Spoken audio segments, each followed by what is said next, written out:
നമസ്കാരം. ഡീമോണിറ്റൈസേഷൻ കഴിഞ്ഞിട്ട് മോഡി ചോദിച്ചിരുന്ന 50 ദിവസം കഴിഞ്ഞു. ഈ 50 ദിവസം കഴിഞ്ഞിട്ടും അദ്ദേഹം അതിന്റെ റിസൾട്ട് എന്താ, ഇന്ന് 31-ാം തീയതി ചെയ്ത പ്രസംഗത്തിൽ പോലും അതിന്റെ റിസൾട്ട് എന്താ പറയാത്തതെന്നാണ് പലരും ചോദിക്കുന്നത്. പക്ഷേ ഈ 50 ദിവസം മോഡി ചോദിച്ചത് ഈ നോട്ട് സാഹചര്യം കാരണം ഉണ്ടായ ബുദ്ധിമുട്ടുകൾ മാറ്റാൻ വേണ്ടിയിട്ടാണ് 50 ദിവസം ചോദിച്ചത്, അല്ലാതെ അതിന്റെ റിസൾട്ട് കൊടുക്കാൻ വേണ്ടിയിട്ടില്ല. ഈ നോട്ട് മാറ്റം കാരണം ഉണ്ടായ പ്രശ്നങ്ങളിൽ ഏകദേശം 80% പ്രശ്നങ്ങൾ ഇതിനോടകം സോൾവ് ചെയ്തിട്ടുണ്ട്. ബാക്കിയുള്ള പ്രശ്നങ്ങൾ വരുന്ന ഒരു 2 മുതൽ 4 ആഴ്ചയ്ക്കുള്ളിൽ തന്നെ ബാക്കിയുള്ള പ്രശ്നങ്ങളും സോൾവ് ആവും. ഇനി ഈ ഡീമോണിറ്റൈസേഷൻ ചെയ്തത് വിജയമാണോ പരാജയമാണോ എന്നറിയണമെങ്കിൽ ആദ്യം നമ്മൾ ഇത് എന്ത് പർപ്പസിന് വേണ്ടിയാണ് ഇത് ചെയ്യുന്നുള്ളത് നമ്മൾ ശരിയായ രീതിയിൽ മനസ്സിലാക്കണം. അപ്പോൾ എന്തിനാണ് ഇത് ഡീമോണിറ്റൈസേഷൻ ചെയ്തതെന്ന് വെച്ച് കഴിഞ്ഞാൽ, ഒന്നാമതായിട്ട് നമ്മളെ ജനാധിപത്യ പ്രക്രിയയിൽ ജനങ്ങൾ അവർക്ക് വരുമാനം കിട്ടുമ്പോഴത്തേക്കും ഈ വരുമാനത്തിന്റെ ഒരു പങ്ക്, ഒരു പർട്ടിക്കുലർ പെർസെൻറ്റേജ് സർക്കാരിന് കൊടുക്കണം. അപ്പോൾ ആ സർക്കാരിന് കൊടുക്കുന്ന ആ ഒരു പെർസെൻറ്റേജ് എടുത്തിട്ടാണ് സർക്കാർ ബാക്കിയുള്ള പാവപ്പെട്ട ആൾക്കാർക്കുള്ള ജനക്ഷേമ പ്രവർത്തനങ്ങളും റോഡും ട്രെയിനും ആശുപത്രിയും അങ്ങനെയുള്ള കാര്യങ്ങളെല്ലാം സർക്കാർ ചെയ്യുന്നത് ഈ കൊടുക്കുന്ന ടാക്സിൽ നിന്നാണ്. പക്ഷെ ഭാരതത്തിൽ ഇന്ന് ആക്ച്വലി ആകെ 3% ആൾക്കാർ മാത്രമേ ഈ ടാക്സ് കൊടുക്കുന്നുള്ളൂ എന്നുള്ളതാണ് കണക്ക്. ആക്ച്വലി 3% ആൾക്കാർ പോരാ, ഒരു 10-30% ആൾക്കാർ വരെയെങ്കിലും ഈ ടാക്സ് കൊടുക്കേണ്ട ബാധ്യത ആൾക്കാരുണ്ട്. പക്ഷെ അവർ അത് കൊടുക്കുന്നില്ല. അവരുടെ വരുമാനം പുറത്ത് കാണിക്കാതെ ടാക്സ് കൊടുക്കാതെ ആ പണം പൂഴ്ത്തിവെക്കുകയാണ്. ഇപ്പൊ ഇതിനെ പിടികൂടുക, ഇവരുടെ എല്ലാം അക്കൗണ്ട് നമ്മുടെ സിസ്റ്റത്തിലോട്ട് കൊണ്ടുവരിക എന്നുള്ളതായിരുന്നു ഈ ഡീമോണിറ്റൈസേഷൻ കൊണ്ട് പ്രധാനമായിട്ട് ഉദ്ദേശിച്ചത്. നിലവിലുള്ള നോട്ടുകൾ നമ്മൾ ക്യാൻസൽ ചെയ്യുന്നതോടെ അവർക്ക് അത് മാറി പുതിയ നോട്ട് കിട്ടണമെങ്കിൽ അവരെ കയ്യിലിരിക്കുന്ന പണം മുഴുവൻ സർക്കാരിനെ കൊണ്ട് സബ്മിറ്റ് ചെയ്യണം. അപ്പോൾ സബ്മിറ്റ് ചെയ്യുന്ന സമയത്ത് അവർ കയ്യിരിക്കുന്ന പണം അവർ ഇന്ന് വരെ ഇതിന് ടാക്സ് ചെയ്തിട്ടുണ്ടോ എന്നുള്ളത് പരിശോധിക്കപ്പെടും. അങ്ങനെ ടാക്സ് കൊടുത്തിട്ടില്ലെങ്കിൽ അവർ ടാക്സും അതിന്റെ പിഴയും ഒക്കെ എല്ലാം കൂടെ അടയ്ക്കേണ്ടി വരും. മറ്റ് രാജ്യങ്ങളിൽ നടന്നതെന്ന് പറഞ്ഞു കഴിഞ്ഞാൽ ശരിക്കും റീമോണിറ്റൈസേഷൻ, അവര് പഴയ നോട്ട് വാങ്ങിയിട്ട് പുതിയ നോട്ട് കൊടുക്കുക എന്നുള്ളത്, അല്ലാതെ ഇവർ കയ്യിരിക്കുന്ന കാശിന് ടാക്സ് കൊടുത്താണ് എന്നുള്ളതൊന്നും അവിടെ ചോദിക്കുന്നില്ല. അപ്പൊ അത് വെറും റീമോണിറ്റൈസേഷൻ ആണ്. നമ്മുടെ എന്ന് വെച്ച് കഴിഞ്ഞാൽ ഡീമോണിറ്റൈസേഷൻ ഈ പണം തിരിച്ച് സബ്മിറ്റ് ചെയ്യുമ്പോഴത്തേക്കും ഇത് നമ്മൾ പ്രോപ്പർ ആയിട്ട് ടാക്സ് കൊടുത്തതാണോ, ഇവർ ടാക്സ് കൊടുത്തിട്ടുള്ള പൈസയിൽ ബാക്കിയുള്ള പൈസ ആണ് അവർ കയ്യിരിക്കുന്നത് എന്നിവിടെ ചെക്ക് ചെയ്യണം. അതുകൊണ്ടാണ് ഇതിനെ ഡീമോണിറ്റൈസേഷൻ എന്ന് പറയുന്നത്. നമ്മളിപ്പോൾ ഈ 15 കോടി പണം മാർക്കുണ്ടായിരുന്ന പണം മുഴുവൻ പണവും തിരിച്ചു വന്നാൽ തന്നെയും വന്നു കഴിയുമ്പോഴത്തേക്കും ഇവര് ഉറപ്പായിട്ടും ഭൂരിഭാഗം ആൾക്കാരും പൂർണ്ണമായിട്ട് കറക്റ്റുള്ള ടാക്സ് കൊടുത്തിട്ട് ആൾക്കാരായിരിക്കത്തില്ല. അപ്പൊ അങ്ങനെ കൊടുക്കാത്ത ആൾക്കാരുടെ എല്ലാം ഇവര് വേറെ ഏതെങ്കിലും ഇൻഡയറക്റ്റ് ആയിട്ട് മറ്റുള്ള ആൾക്കാരുടെ അക്കൗണ്ട് വഴിയൊക്കെ ഇട്ടിരുന്നാൽ പോലും എന്തായാലും നമുക്കൊരു ട്രാക്ക് ഉണ്ട്. ആ ട്രാക്ക് വെച്ച് ട്രേസ് ചെയ്തിട്ട് ഇവര് ആരാണ് കറക്റ്റ് ടാക്സ് കൊടുക്കാതെ പണം തിരിച്ച് ബാങ്കിൽ എത്തിച്ചതെന്ന് അന്വേഷിച്ച് കണ്ടുപിടിക്കാൻ പറ്റും. പക്ഷെ അത് ഇമ്മീഡിയറ്റ്ലി നടക്കത്തില്ല. ഒരു 50% എന്തായാലും അവര് ആ പണം ബാങ്കിൽ വന്നു, ആരാണ് കൊണ്ടിട്ടെന്ന് നമുക്കറിയാം, അതിന്റെ ട്രേസ് ഉണ്ട്. പിന്നെ ഇനി കുറച്ച് സമയം എടുത്തിട്ട് ഇതിലാരാണ് കറക്റ്റ് ആയിട്ടുള്ള പണം ഇട്ടത്, ആരാണ് ശരിക്കും ടാക്സ് അടയ്ക്കാതെ പണ്ടെന്ന് കണ്ടുപിടിക്കാൻ പറ്റും. അത് 6 മാസത്തിനകം തന്നെ ആ ഉദ്ദേശം സാധിക്കാൻ പറ്റും. രണ്ടാമതായിട്ട് നമ്മളെ ഒരു 2004 മുതൽ 2008 വരെയുള്ള കാലഘട്ടത്തിൽ ഭയങ്കരമായിട്ടുള്ള വിലക്കയറ്റം ഉണ്ടായിട്ടുണ്ട്. 2004 ഒരു 20,000 രൂപയ്ക്ക് മേടിച്ച വസ്തു 2008 ആയപ്പോഴത്തേക്കും അതിന് 2 ലക്ഷം, അതായത് 10 ഇരട്ടി വലിപ്പം കൂടി. അപ്പൊ ഈ വലിപ്പം കൂടുന്നതെന്ന് പറയുന്നത് ആക്ച്വലി വസ്തുവിന്റെ വില കൂടുന്നതുകൊണ്ടല്ല, മറിച്ച് പണത്തിന്റെ വാല്യൂ കുറഞ്ഞതുകൊണ്ടാണ്. അത് ഈ പാകിസ്ഥാനിൽ അച്ചടിച്ച് നാട്ടിലോട്ട് വന്നിരുന്ന ഈ കൗണ്ടർഫെയ്റ്റ് കള്ളനോട്ട് കാരണമായിരുന്നു ഇതിന്റെ വില ഇത്രയും, ഈ പണത്തിന്റെ വില ഇത്രയും കുറയും, സ്ഥലത്തിന്റെ വില ഇത്രയും കൂടുകയും ചെയ്തത്. അപ്പൊ ഈ ഒരു ഡീമോണിറ്റൈസേഷൻ ചെയ്തതോടുകൂടി ആ കള്ളപ്പണം, അതായത് നമ്മുടെ രാജ്യത്ത് ഏകദേശം 14 ലക്ഷത്തോളം പണം 15 ലക്ഷം കോടിയോളം നോട്ടുണ്ടായിരുന്നു. അതിന് തുല്യമായിട്ടുള്ള ഏകദേശം അത്രയും തന്നെ എമൗണ്ട് നോട്ട് പാകിസ്ഥാനിൽ നിന്ന് വന്നിരുന്നു എന്നാണ് പറയുന്നത്. അപ്പൊ ആ പണം മുഴുവൻ ഇൻവാലിഡ് ആയി പോവുകയും അത് കാരണം നമ്മളെ ഇൻഫ്ലേഷൻ കുറയുകയും വസ്തുവിന്റെ വിലയെല്ലാം കുറയുകയും ചെയ്യും. അപ്പം ഇതുകൊണ്ട് പ്രധാനമായിട്ട് പ്രയോജനം ഉണ്ടാകുന്നതെന്ന് വെച്ച് കഴിഞ്ഞാൽ ഈ മിഡ് റേഞ്ചിലുള്ള ആൾക്കാർക്ക് വസ്തു വാങ്ങിക്കാനും ഫ്ലാറ്റ് വാങ്ങിക്കാനും അതിന്റെ വില കുറയും. അപ്പോഴത്തേക്കും അവരുടെ അഫോർഡബിലിറ്റി കൂടും. അപ്പോൾ ആ മിഡ് റേഞ്ചിലുള്ള വസ്തുവിന്റെയും ഫ്ലാറ്റിന്റെ എല്ലാം സെയിൽസ് കൂടും. ഈ വലിയ ആഡംബര ഫ്ലാറ്റിന്റെ വില കുറയും. കാരണം വെച്ചാൽ അതിൽ മുമ്പ് കൂടുതൽ ഇൻവെസ്റ്റ് ചെയ്തിരുന്നത് ഇത് ഈ പറഞ്ഞ കള്ളപ്പണക്കാരായിരുന്നു. അതുകൊണ്ട് അവരുടെ പണം സബ്മിറ്റ് ചെയ്യപ്പെട്ടുള്ളത് ആ ഒരു മാർക്കറ്റ് കുറയും. പക്ഷെ മിഡ് റേഞ്ചിലുള്ള ഫ്ലാറ്റിന്റെയും വസ്തുവിന്റെയും അതിന്റെ ട്രാൻസാക്ഷൻ കൂടും.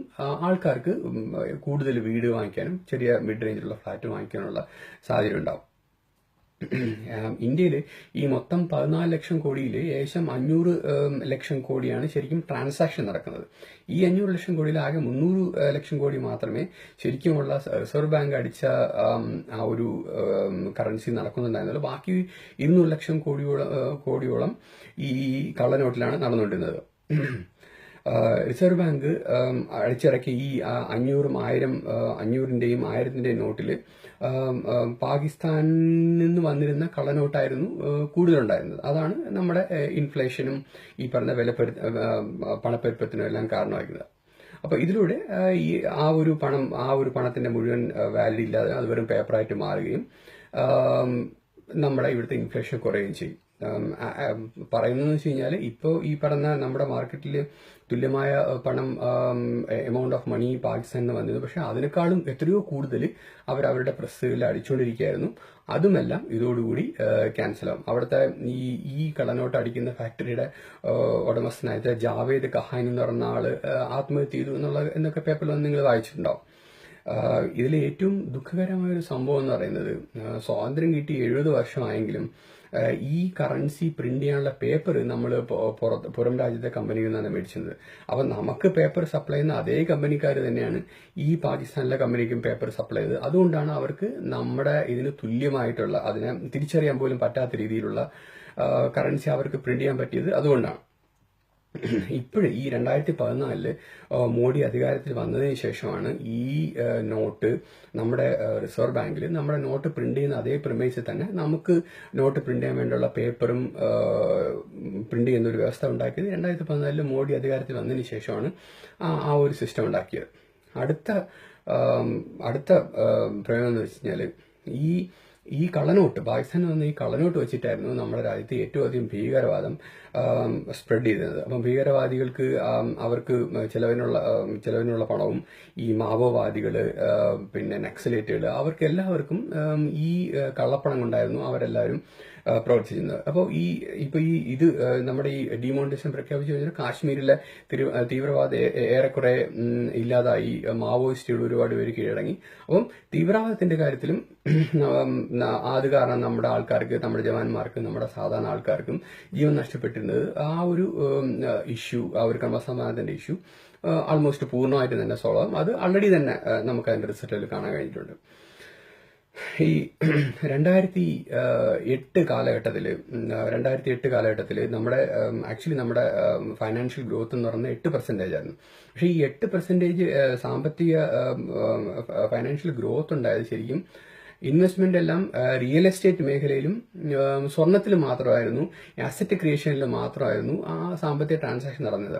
അപ്പൊ ഈ അസറ്റ് ക്രിയേഷൻ കാരണമുള്ള സാമ്പത്തിക വളർച്ച വരുമ്പോൾ അതുകൊണ്ട് തൊഴിലവസരങ്ങളൊന്നും സൃഷ്ടിക്കപ്പെടില്ല. അപ്പൊ നമ്മൾ സാമ്പത്തിക വളർച്ച ഉണ്ടായെന്ന് പറഞ്ഞിട്ട് അതിന് പ്രൊപ്പോർഷണലായിട്ട് തൊഴിലവസരങ്ങൾ ഉണ്ടായില്ലെങ്കിൽ ഈ സാമ്പത്തിക വളർച്ച ഉണ്ടായി എന്ന് പറഞ്ഞിട്ട് കാര്യമില്ല. പക്ഷെ നമ്മളിപ്പോ ഈ ഡിമോണിറ്റൈസേഷൻ ചെയ്തതോടുകൂടി ഈ എല്ലാവരുടെ കയ്യിരിക്കുന്ന പണവും ബാങ്കിലെത്തി.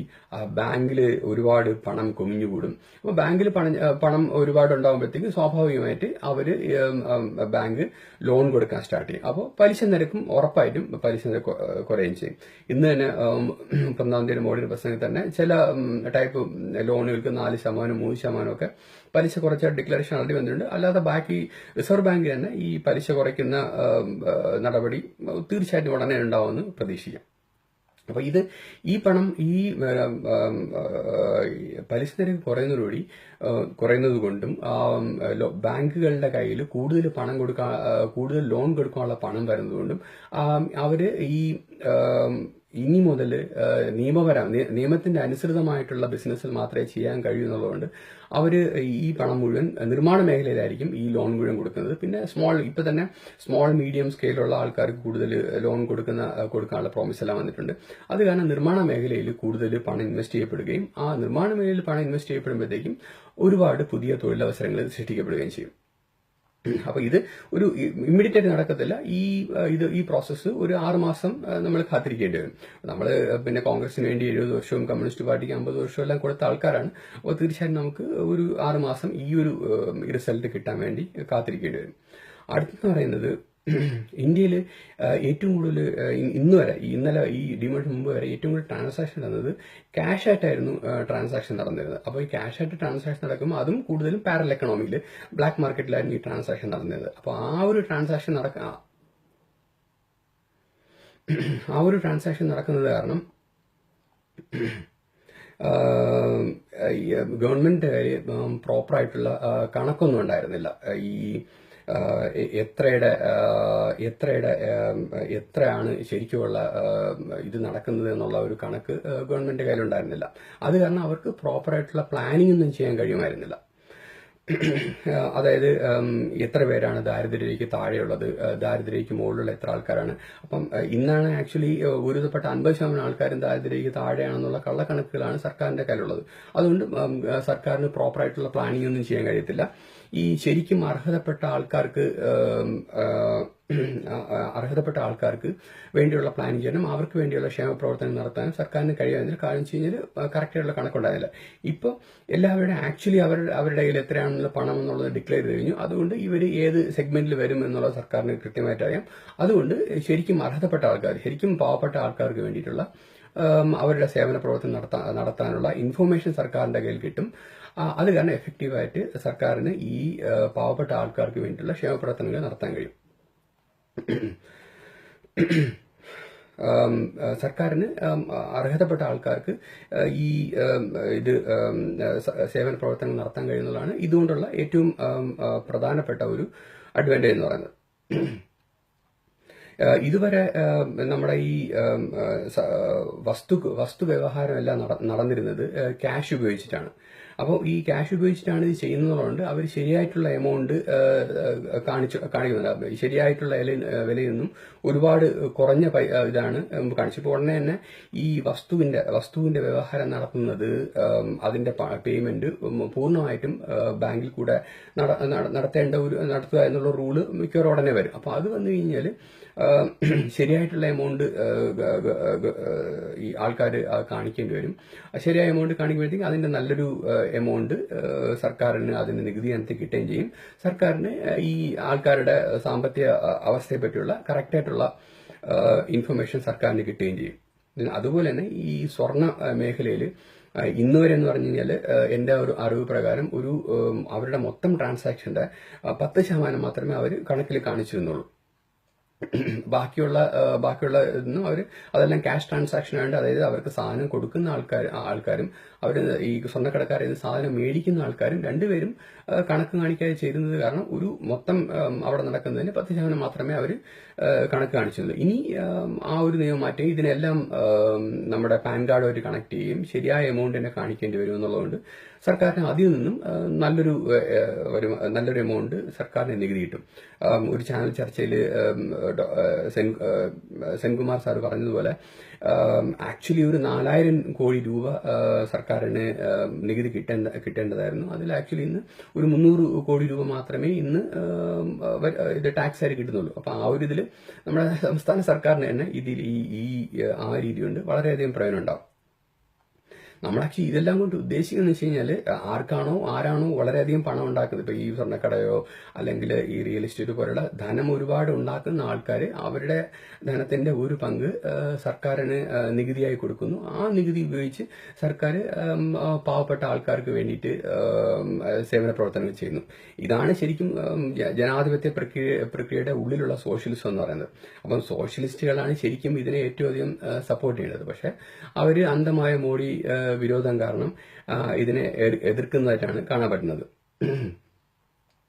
പക്ഷെ ഇതിനെല്ലാത്തിലും ഉപരിയായിട്ടുള്ള ഏറ്റവും വലിയ പ്രയോജനം എന്ന് പറയുന്നത്, മുമ്പ് ഈ പണം പൂഴ്ത്തി വയ്ക്കുന്ന ആൾക്കാർ അവരുടെ പണം വാട്ടർ ടാങ്കിനകത്തും അവരുടെ ചുവരിനകത്തും കാറിന്റെ സീറ്റിനകത്തും എല്ലാം ഒളിപ്പിച്ചാണ് വെച്ചിരുന്നത്. അപ്പോൾ അങ്ങനെ ഒളിപ്പിച്ച് വയ്ക്കാം എന്നൊരു തോന്നലുണ്ടായിരുന്നു. അപ്പോൾ ഒളിപ്പിച്ച് വെച്ച് കഴിഞ്ഞാൽ ആർക്കും പിടിക്കാൻ കഴിയൂല എന്നൊരു തോന്നല് അവർക്കുണ്ടായിരുന്നു. പക്ഷെ ഈ ഒരു ഡിമോണിറ്റൈസേഷനിലൂടെ അവർക്ക് മനസ്സിലായി സർക്കാരിന്റെ കൈകൾ അവരുടെ ഈ പറയുന്ന വാട്ടർ ടാങ്കിലും ചുവരിന്റെ അകത്തും വരെ എത്തും എന്നവർക്ക് മനസ്സിലായി.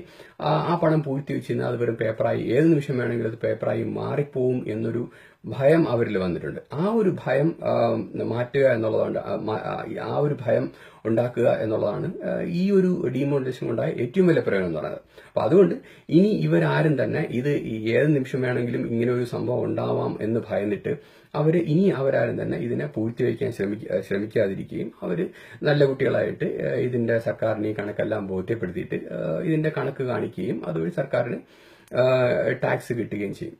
ഇപ്പൊ നമ്മുടെ രാജ്യം സ്വാതന്ത്ര്യം കിട്ടി 70 വർഷമായെങ്കിലും ഇപ്പോഴും നമ്മളൊരു വികസ്വര രാജ്യമായി തന്നെ കണ്ടിന്യൂ ചെയ്യണം. നമ്മുടെ ജനങ്ങളിൽ ലേശം 30% ആളുകൾ ഇപ്പോഴും ദാരിദ്ര്യരേഖയ്ക്ക് താഴെയാണ്. ഒരുവിധം നന്നായിട്ട് വിദ്യാഭ്യാസം കിട്ടുന്ന കുട്ടികളെല്ലാവരും തന്നെ വിദേശ രാജ്യങ്ങളിൽ പോകാനാണ് താല്പര്യപ്പെടുന്നത്. അപ്പോൾ അവർക്ക് നല്ല തൊഴിലവസരങ്ങൾ അവിടെ കിട്ടാൻ വേണ്ടിയും നല്ല ജീവിത സാഹചര്യങ്ങൾ അവിടെ കിട്ടും എന്നൊരു തോന്നലുകൊണ്ടാണ് അവരെല്ലാവരും വിദേശത്ത് പോകാൻ ആഗ്രഹിക്കുന്നത്. പക്ഷെ ആ സ്ഥാനത്ത് നമുക്ക് ലോക നിലവാരത്തിലുള്ള അടിസ്ഥാന സൗകര്യങ്ങൾ ഉണ്ടാക്കാനും തൊഴിൽ സാഹചര്യം ഉണ്ടാക്കാനും നമുക്ക് കഴിയണമെങ്കിൽ ഈ തരത്തിലുള്ള പദ്ധതികൾ കൊണ്ട് മാത്രമേ നമുക്ക് സർക്കാരിന് ഇതെല്ലാം ചെയ്യാൻ കഴിയത്തുള്ളൂ. അപ്പം നമ്മുടെ കുട്ടികൾക്ക് അവരാഗ്രഹിക്കുന്ന രീതിയിലുള്ള തൊഴിൽ സാഹചര്യങ്ങളും നല്ല അടിസ്ഥാന സൗകര്യങ്ങളും നമ്മുടെ രാജ്യത്ത് തന്നെ ഉണ്ടാക്കാൻ കഴിയുന്ന ഒരു സാഹചര്യം നമുക്ക് ഉണ്ടാവണം. അപ്പൊ ആ ഒരു ലക്ഷ്യത്തോടുകൂടി, ഒരു ദൃഢനിശ്ചയത്തോടുകൂടി, ഒരു കൺവിക്ഷനോടുകൂടി പ്രവർത്തിക്കുന്നത് ഇന്ന് മോഡി മാത്രമേ ഉള്ളൂ. അതുകൊണ്ട് നമ്മളെല്ലാവരും പൂർണ്ണ മനസ്സോടുകൂടി മോഡിയെ ഈ കാര്യം സപ്പോർട്ട് ചെയ്യണമെന്നാണ് എനിക്ക് അഭ്യർത്ഥിക്കാനുള്ളത്. നമസ്കാരം.